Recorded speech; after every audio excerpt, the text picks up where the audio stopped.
Hey everybody, I'm back again. Here you go. You've been missing this, haven't you? All right, let me go turn this fan. Ooh, I lost the R in Chrysler. I'm glad I caught that. Thankfully, it fell out in the barn. I'll have to come up with some magic for that. Put it on the seat. So, just a little video here. Let me turn off this fan. It's been so hot this last few days that I've been working on getting the outside little wood shop area fixed, and I kind of got my butt kicked. I came down with a bad case of heat rash.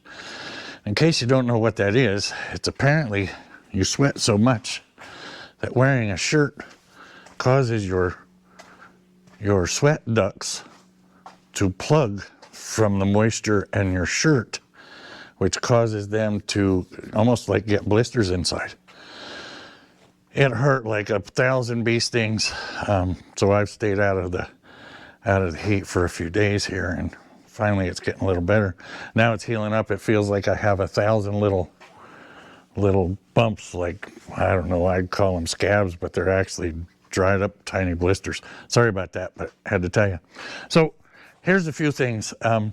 I don't need to put a tensioner on my AC belt. What it was the belt was loose. I would really like to get a third pulley set up so that I could run 2 belts on it. That's kind of typical for what you'd do to get a little more traction on it, if you will. But a few things that are happening pretty soon is all of this is getting cut out. The radiator will be standing straight up.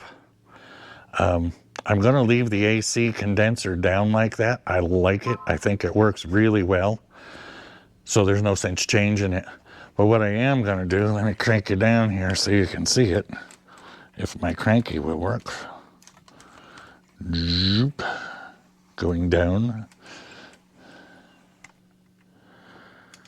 So let me see what I got here. I got something. Let's find a high-tech poker, so I can point things out and you can see what's happening. This will work. It's a magnet that somebody used and extended too far. Okay, so here's what's happening. Right here at this flat spot, I'm cutting the frame right there. I'm going to put a hinge on this, and I'm going to put box tubing inside the frame so that it will slide out past the carburetors so that I do not have to take the front air cleaner off every time. And in doing so, that will allow me to tilt the front end by myself. The problem with it now, and I kind of knew this, but I had never worked with a Chrysler before and had no idea how heavy this sheet metal is. If you look, you can see there's no bracing in the fender. There's just the conduit supports I made here and here. The hood just has this one little brace, and that's it. I mean, there is a brace in the front. Can you see that? But the rest of this, it's just heavy gauge steel, and it is heavy. I mean, it takes 2 men and a boy, and a good-sized boy at that, to pick this thing off. And it's virtually impossible. So I could go ahead and make it so the hood opens. I could mold a fiberglass one. Or I can make this one tilt with a little bit of assistance from a couple of gas shocks, which I have in stock. So that's what's happening there. In the meantime, I went ahead and tightened up the AC belt so it doesn't squeal like a little girl. I've gone ahead and just checked a few things over. I had a little overheating problem when it was almost 100 degrees and I had the AC on.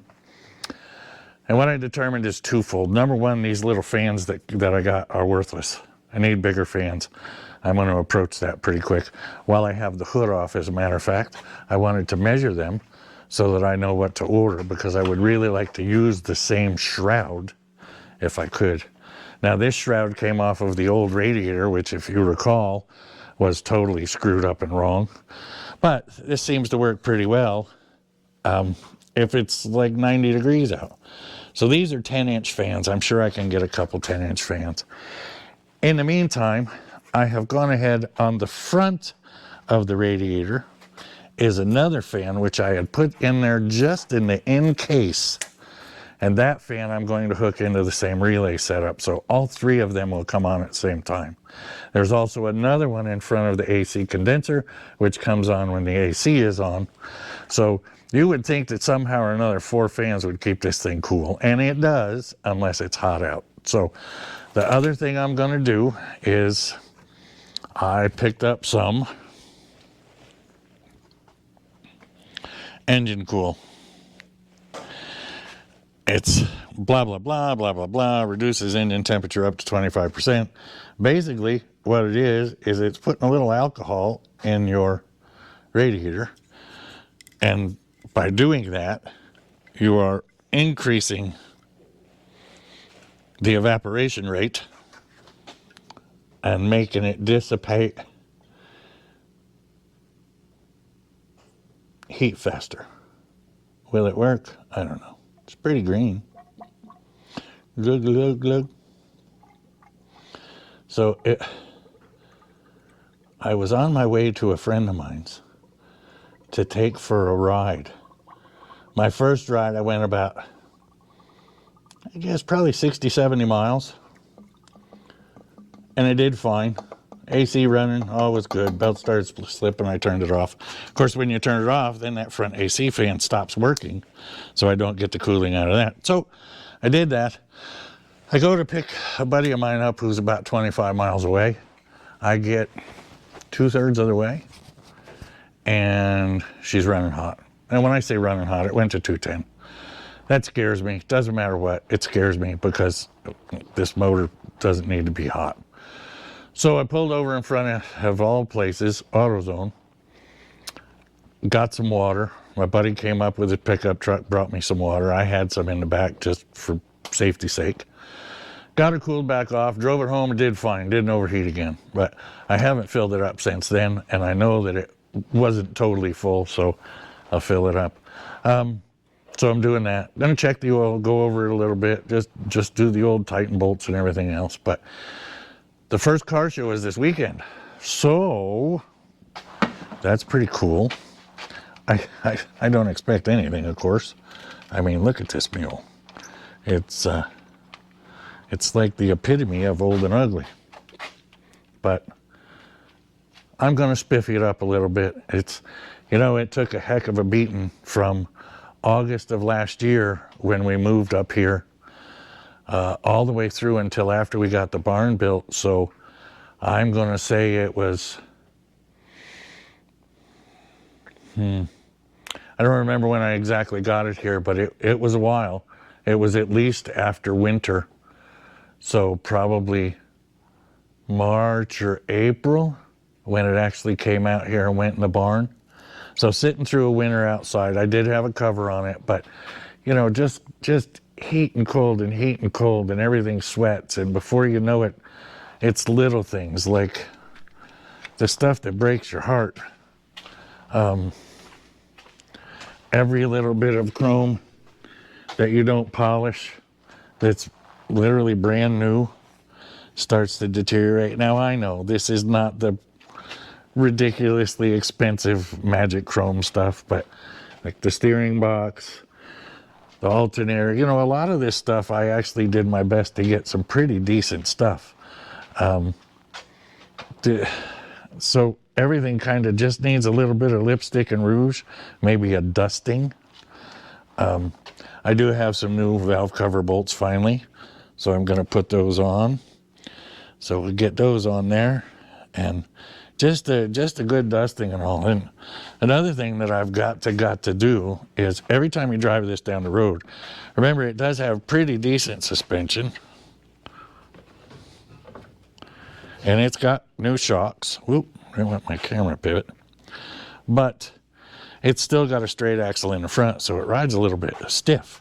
It's comfortable, but stiff.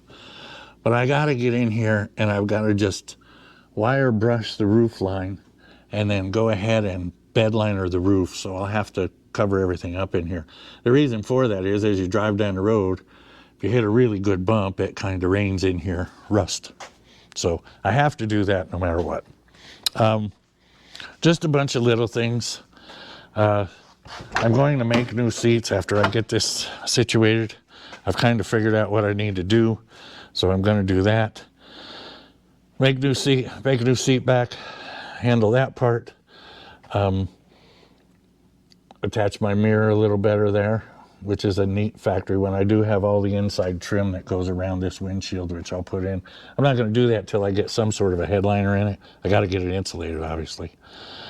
And I got to spiffy up some wires, tuck them away, and away we go. It is what it is. So, lipstick on a pig, maybe? Doors sure close nice. So, that's what I'm doing today. A little bit of this, a little bit of that. I just downloaded a video on the Model A showing a bit about the seat. I hope you watched that one and actually maybe learned something or thought it was crazy, but I did do that. Right now in here, it's not too bad. I am in Midwestern Tennessee. When I say Midwestern, I'm halfway between Nashville and Memphis, in the middle of nowhere. And right now it's, almost 80 degrees. Humidity's nice and low though, so I'm not sweating, which is good, because once I start sweating, I have to take my shirt off, turn the fan on, and try and keep from aggravating this nightmare that I have. As far as the transmission, I am really pleased with the outcome. It seems to work fine. Like I said, I've got, 120, 130 miles on it now, remembering that last time I only made it 60 on the way to the power tour, and it came back on a flatbed. So it's better than it was. It's quiet. It shifts beautiful, so I didn't screw it up. And everything's pretty good. I still need to change the tachometer. And that's heartbreaking because it worked and then it didn't work. So I've got to get a new tack, which I'll do. I'm just really not, when I get the seat out and all, then I'll pull the dashboard back out and I'll put a new tack in it, but have to do that. If you guys have any reasonably priced, 5¼ inch tack, if you know of one other than the Autometer, although the Autometer did come down surprisingly. So I'll probably go with one of those. They're only about 160, 170 bucks. But look, this is a toy. This isn't an all-out race car. So if I can save a few bucks and get something in there that works and is halfway dependable, I will. Obviously, the Autometer, it didn't make any difference of the name brand. Something just went awry. It could have been that original Summit Electronics box that I had on it that failed. I don't know. But that's it for this video. Please like and subscribe. Once again, as always, I appreciate everybody. I'm now over 320 subscribers, which just amazes me because this is just silliness. You either love this car, you hate this car, you like my videos, or you really think I'm an ass. But whatever the case, thanks for watching and stick with me. There's more to come. This car's got a long ways to go, and I do plan on just continuing on. I'm really pleased with what I've done so far. And once it gets to winter here, I may just start tackling this body one panel at a time. I know how to do it. I'm slow at it. I can show everybody how exactly to do it wrong. But the crazy thing is as I've said in the past from the very first video, almost all of this stuff has rusted from the inside out. And when I say that, it's because the window was down, so the floors went. Under the roof is just a ball of rust. It's not rusted through anywhere, but it's just a lot of surface rust. The outer panels are pretty straight. The rockers were gone because the water ran out of those, but he knew that. And I'll show you this because I have to show people, because then you understand how crazy I was to even think that I could. Where did I put it? No, I just had it. Did I set it in the front? I did. You see these little videos on TikTok where the guys are cutting out a hunk of Bondo. Well, there's a hunk of Bondo. And there's my fingernail. That'll give you an idea how thick it is. This is the entire rocker. Now, he did reinforce it with fiberglass. But it didn't. I mean, the rust got a hold of it and it just fell off. So I did keep a piece of it just so people see how ridiculous it was. As I said, I have tacked in the new rockers. They are pretty temporary, but they are better than what was in there. I didn't do a perfect job. I just had to get them in. The reason for getting them in was, number one, so I could at least get the door to seal up a little bit, and number two, so that if you climbed in and out of the car, you didn't get tetanus from cutting yourself on all the rusty metal. So that's why that's there. There's a nice little spot here that I actually use spray foam in just to fill the hole, so I'll have to go back and do that. But as you walk around the car, we'll just do this quick while I'm right here. Obviously, there's some stuff to do around the roll of the fender, but the bottom of the fenders, even from underneath, are solid. The tailgate needs some work. Right here is where, when it came off of the trailer, it took off on us and hit the tongue of my enclosed trailer. Obviously has a little Bondo in the bottom of that, so I'll fix that the best I can. You can't buy a tailgate. You can't buy any of that. Same thing with this fender. It's in pretty good shape. Does have a little bit of rust pop up there. The door, the bottom of this door needs a little bit of work. It's got some rust through. And of course, where the seam is, where they over-wrapped the front door and the back door. Up here at the top, this is a little low. I need to add just a little bit of sheet metal here, and you can see through there. That's the inside of the car. That needs jacked up so that I can get the weather strip to actually work. I don't have the door all the way closed. But then you look at the front fenders, and there's no rust. I mean, there's surface rust, sure. But it doesn't, I mean, how good can you get? It's all there, and it's all solid steel. Going around the front, of course, you know where that front medallion is. Down there. That was holding enough water that it rusted. I put a little Bucky sticker on that just to mess with my buddies. But that's the only spot of rust on these fenders. And it's not even all the way through. Oh, can I see daylight? No, I don't think I can. Anyway, that's an easy fix. So all in all, there's a lot of good car here. We'll just keep swinging the bat. I'm never going to make it gorgeous, but I'll make it, well, a little less ratty. I'm not a rat rod guy, but I mean, come on. What would you call this other than a rat rod gasser? Right? There you go. So, all right, moving along. Thanks for watching. Please like and subscribe. Hope you come back. Keep watching. There's more to come.